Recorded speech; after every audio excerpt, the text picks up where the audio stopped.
একদিকে সার বোঝাই ট্রাক আটকে আছে গুদাম চত্বরে, অন্যদিকে অবস্থান নিয়ে বসে আছেন শ্রমিকরা।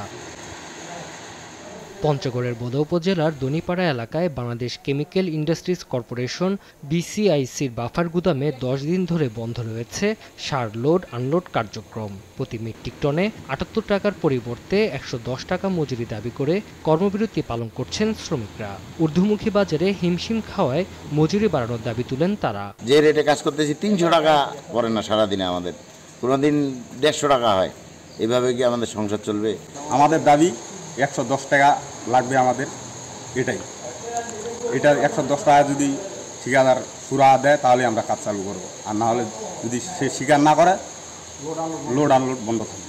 শ্রমিকদের কর্মবিরতির কারণে সার নিতে এসে খালি হাতে ফিরতে হচ্ছে ডিলারদের। সামনে যেহেতু রবি মৌসুম চলতেছে, সারের জরুরি প্রয়োজন, তো সমাধা দ্রুত হয়ে গেলে আমাদের জন্য ভালো হয়। আলোচনার মাধ্যমে দ্রুত সমস্যার সমাধানের আশা কর্তৃপক্ষের। শ্রমিকদের সাথে দর লোড আনলোডের বিষয় নিয়ে একটু কথাবার্তা চলতেছে, আমরা এখন মীমাংসা করতে পারিনি, পর্যায়ে আসছি। ঠিকাদার উনি 92 টাকা পর্যন্ত চেষ্টা করতেছে এর মধ্যে সমঝোতা করার জন্য। 2020 সালের অক্টোবরে বিসিআইসি 10,000 মেট্রিক টন ধারণ ক্ষমতা সম্পন্ন বাফার গুদামটি নির্মাণ করে। সময় সংবাদ, পঞ্চগড়।